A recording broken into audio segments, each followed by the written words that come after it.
Les autorités sanitaires chinoises soudent les portes des gens, les enferment avec des chaînes d'acier et recouvrent les couloirs de fils barbelés. Ces tactiques visent à empêcher les gens de sortir de chez eux. La politique zéro Covid de Pékin vise à éliminer complètement le virus à l'intérieur des frontières chinoises. Nous examinons ce que cela signifie pour les citoyens chinois. Bienvenue dans Regard sur la Chine, je suis Vladian Huitens. La stratégie chinoise dite du zéro Covid commence à paraître un peu tirée par les cheveux. En effet, même si la situation est assez tendue ici en France, des pays du monde entier montrent des signes d'acceptation en ce qui concerne l'idée de coexister avec le virus. Ils commencent à rouvrir et à assouplir les mesures de prévention et de contrôle de la pandémie. Aux États-Unis, le célèbre Times Square de New York rouvre ses portes pour la célébration annuelle du Nouvel An. Et à l'autre bout du monde, la Nouvelle-Zélande prévoit d'ouvrir les frontières de sa plus grande ville le mois prochain. Melbourne, en Australie, a également relâché son plus long confinement le mois dernier. Après les 12 coups de minuit, les habitants ont afflué dans les pubs et les bars de la ville pour célébrer l'assouplissement des mesures de lutte contre la pandémie. En revanche, l'atmosphère en Chine reste tendue dans de nombreuses provinces. En effet, une politique stricte d'élimination du Covid est toujours en vigueur, et ce depuis le début de la pandémie. Et d'après ce que l'on peut voir, les autorités chinoises sont très sérieuses quant à leur volonté de parvenir à 0 cas de virus. Jetons un coup d'œil à cette politique du zéro Covid en action, à la sévérité des mesures prises par le régime communiste, et à la question de savoir si, aux yeux des autorités chinoises, la fin justifie les moyens.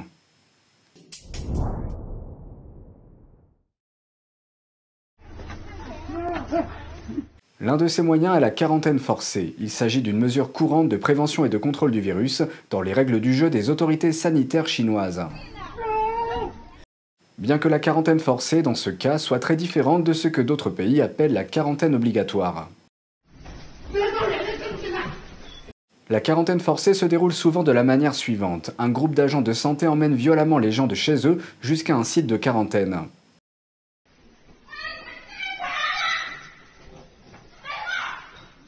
Et ce n'est pas très beau à voir. Le processus est généralement marqué par de la brutalité et les protestations de ceux qui sont emmenés de force. Au vu des efforts déployés par ces agents de santé, on pourrait raisonnablement penser que les personnes emmenées doivent être infectées ou qu'elles représentent un grand risque pour leur communauté. Mais ce n'est que rarement le cas. Beaucoup d'entre elles sont en bonne santé, mais peuvent avoir été en contact avec une personne porteuse du virus.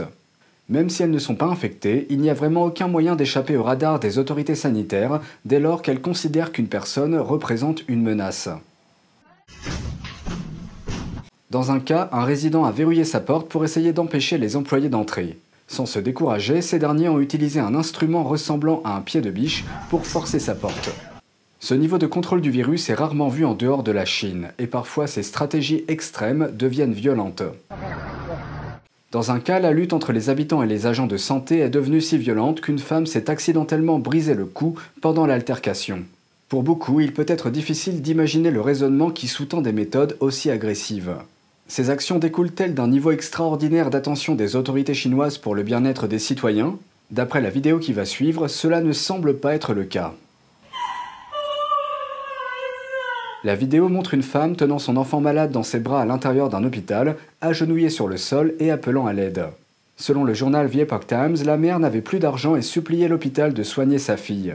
Mais à première vue, personne n'est venu l'aider. Cette apparente contradiction soulève des questions. D'un côté, les autorités sanitaires obligent les gens à se mettre en quarantaine violemment dans certains cas, et de l'autre, les agents de santé semblent ignorer une petite fille malade qui a besoin de soins. La dissimulation par le gouvernement de Pékin d'un scandale national se retourne contre lui. La communauté internationale est en émoi après la disparition et réapparition d'une star du tennis chinois. Elle venait d'accuser un haut fonctionnaire chinois d'agression sexuelle lorsqu'elle a disparu. Une ancienne sénatrice américaine et présidente d'une association de défense du droit des femmes s'exprime. Le régime communiste chinois essaie souvent d'écarter les controverses, mais cette fois, il pourrait perdre le contrôle. En effet, une star du tennis chinois, Peng Shuai, a accusé publiquement un haut fonctionnaire chinois d'agression sexuelle au début du mois. Elle a disparu des yeux du public peu après. It's especially troubling and I think very frightening when the charge is leveled against a top Chinese official, a top government official, it becomes very difficult. Romero est une ancienne sénatrice et l'auteur d'un livre qui vient de sortir dont le titre est « Pas si sympathique que ça, le prix que les femmes paient pour les préjugés sexistes ». Plus tôt, sur une plateforme de type Twitter en Chine, Peng a accusé Zhang Gaoli et sa femme de l'avoir forcé à coucher avec eux, mais le message initial a rapidement été retiré. Zhang a déjà occupé le poste de vice-premier ministre de l'instance dirigeante communiste chinoise au pouvoir. Cette accusation est sans précédent dans l'histoire de la Chine communiste. I give, first of all, a great deal of credit to her for having had the courage in the first place to level the charge. Environ 2 semaines plus tard, la Women's Tennis Organization a déclaré dans un communiqué qu'elle n'avait toujours pas réussi à la joindre après de multiples tentatives. 3 jours plus tard, un média d'État chinois a publié une capture d'écran d'un courriel que Peng aurait envoyé à la WTA.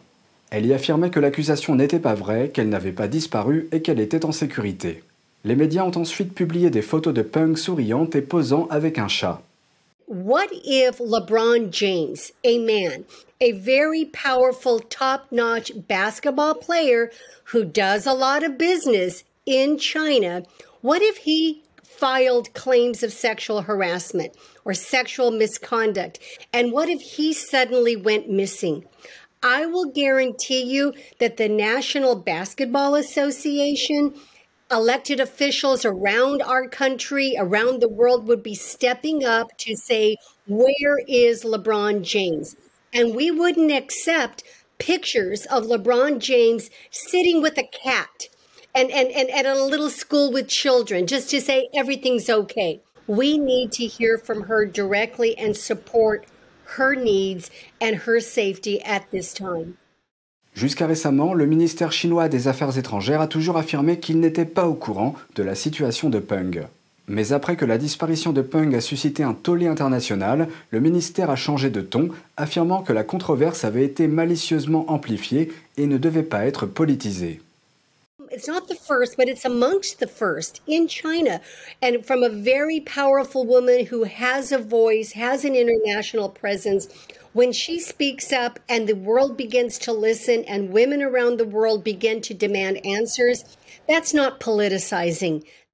La communauté internationale fait pression sur Pékin. Plusieurs joueuses de tennis ont fait des commentaires sur Twitter demandant la sécurité de Peng et une enquête sur ces allégations. Et le président américain Biden a demandé la semaine dernière des preuves vérifiables du bien-être de Peng.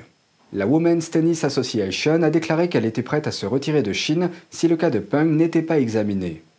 As long as her voice isn't being heard, as long as her claim of Me Too and sexual assault is not respected, then we should not be spending $1 supporting governmental officials who appear to be trying to cover this up. Peng est réapparu en public au cours du week-end, mais jusqu'à présent, les autorités chinoises ont censuré les allégations de Peng et sa présence en ligne. Nombreux sont ceux qui disent que ces inquiétudes ne sont pas prêtes de disparaître. L'Union européenne se joint aux efforts déployés pour soutenir Peng Shuai. La porte-parole du Bloc pour les affaires étrangères a déclaré au South China Morning Post que l'UE avait demandé à la Chine des preuves indépendantes et vérifiables du bien-être et de la localisation de Peng. Les porte-paroles ont déclaré que les vidéos et les photos de Peng datant du week-end ne peuvent pas apaiser leurs inquiétudes concernant la star du tennis. L'Union européenne compte près de 30 pays. Le gouvernement américain a récemment inscrit une douzaine d'entreprises chinoises sur une liste noire. Il s'agit de la dernière mesure prise par les États-Unis à l'encontre des entreprises chinoises, alors que les tensions s'intensifient entre Pékin et Washington au sujet du statut de Taïwan et des questions commerciales. La liste comprend 12 entreprises chinoises dans les secteurs de l'électronique, des semi-conducteurs, de l'aérospatiale et de l'informatique quantique. Selon le ministère américain du Commerce, certaines d'entre elles participent aux efforts de l'armée chinoise en matière d'informatique quantique. D'autres contribuent aux activités nucléaires ou au programme de missiles balistiques du Pakistan. 15 autres entreprises du Japon, de Singapour et du Pakistan figurent également sur la liste. Pour ces entreprises figurant sur la liste noire, si une société américaine souhaite leur vendre des produits, elle devra demander une licence qui lui sera probablement refusée. Et c'est tout pour aujourd'hui, merci d'avoir suivi Regard sur la Chine. On se retrouve lundi pour une nouvelle émission. Prenez soin de vous et à bientôt.